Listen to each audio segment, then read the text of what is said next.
You've tried to change.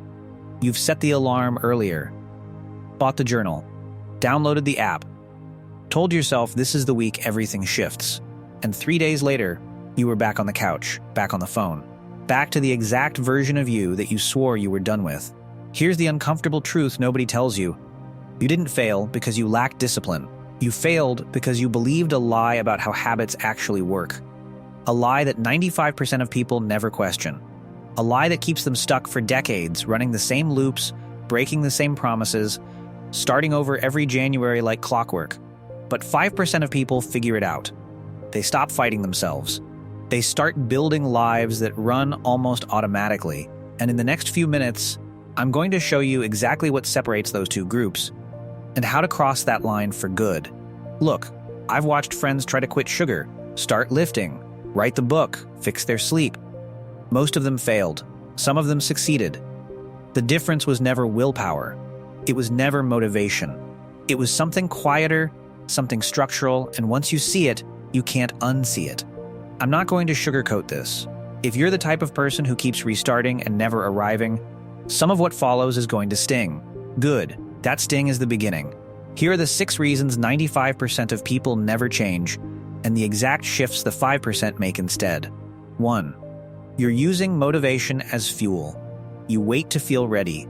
You wait for the Monday, the birthday, the clean slate. And when the feeling fades, because it always fades, you assume something is wrong with you. Motivation is a mood, not a strategy. Psychologists who study behavior change call this the motivation myth. The belief that feeling drives action. It's backwards. Action drives feeling. The people who stay consistent aren't more motivated than you. They've just stopped needing to be.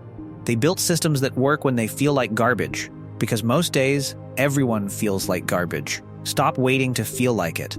Start the workout when you're tired. Open the document when you're bored.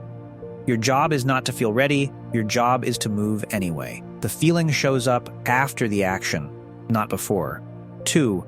Your goals are too big. You decide you're going to meditate 30 minutes a day, read 50 books this year, and run a half marathon by June.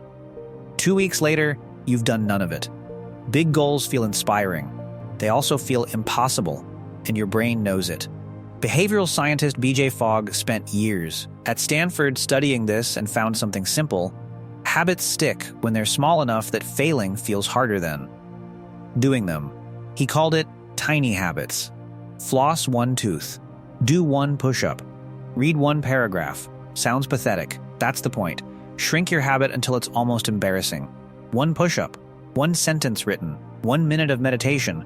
Do it every single day for 2 weeks before you even think about scaling up. Consistency beats intensity, and it isn't close. 3. You're fighting your environment. Your phone is on the nightstand. The snacks are in the pantry at eye level. Netflix autoplays. And you're wondering why you can't stay disciplined. You are not weak. You are surrounded. Researchers who study willpower consistently find that the people with the best self-control aren't grinding their teeth and resisting temptation. They've simply removed the temptation from sight. Out of view, out of mind. Your environment is voting against you 10,000 times a day, and you're trying to out-argue it with vibes. Redesign the room before you try to redesign yourself. Charge your phone in another room. Put the junk food on the top shelf, wrapped, hidden. Lay out your gym clothes the night before. Make the good habit obvious and the bad habit annoying. That's it. That's the whole move. 4. You quit the day you miss. You skip 1 day. Then 2. Then you tell yourself, I'll restart on Monday. Monday becomes next month. Next month becomes never. The missed day isn't what breaks the habit. The story you tell yourself about the missed day is. James Clear wrote about this in Atomic Habits. Never miss twice. 1 skip is an accident. 2 skips is the beginning of a new pattern. The 5% don't have perfect streaks. They have short recovery times. They miss Tuesday and show up Wednesday like nothing happened, because nothing did. When you miss a day, do not negotiate with yourself. Do not start fresh next week. Do the smallest possible version of the habit the very next day, even if it's 1 minute, 1 page, 1 rep. The streak is not the point. The identity is. 5. You haven't changed who you think you are. You say, I'm trying to quit smoking. You say, I'm trying to get fit. You say, I'm trying to write more. Notice the word trying.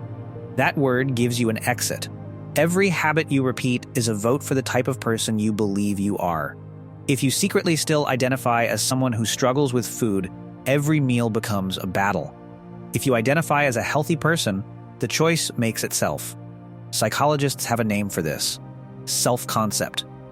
The research is brutal. People rarely outperform their identity for long. You can force new behavior for a while, but you will drift back to whoever you think you are. Stop saying I'm trying to. Start saying, I'm the kind of person who. You're the kind of person who trains, who reads, who sleeps early. Say it before it feels true. The behavior will follow the belief it almost always does. 6. You don't track anything. You think you're eating well. You think you're reading more. You feel like you're making progress, but you have no data, no feedback, no mirror. What gets measured gets managed, and what stays invisible stays broken. The 5% track their habits, even crudely.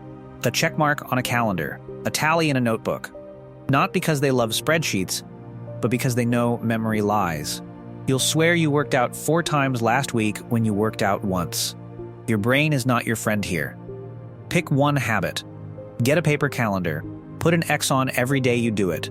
That's the whole system. Don't break the chain. When you can see the streak, your brain starts protecting it, and suddenly the habit has a guardian that isn't just your mood. Here's what nobody tells you. You are not trying to change your habits. You are trying to change your identity. And your habits are just the evidence. The 5% understand this. They're not white-knuckling better behavior. They're becoming a different person. One small, repeated action at a time until the old version is unrecognizable. Stop waiting for motivation. Shrink the habit. Engineer your environment. Never miss twice. Upgrade your identity. Track what matters. 6 months from now, you will either still be the person making promises or the person who quietly kept them. If this hits something real in you, do yourself one favor, pick just one of these 6 and start tonight. Not tomorrow, tonight. And if you want more videos that tell you the truth instead of feeding you feel-good noise, subscribe. I make these for the 5%. Drop a comment with the one habit you're starting today. I read them, and your word in writing is the first vote for the person you're becoming.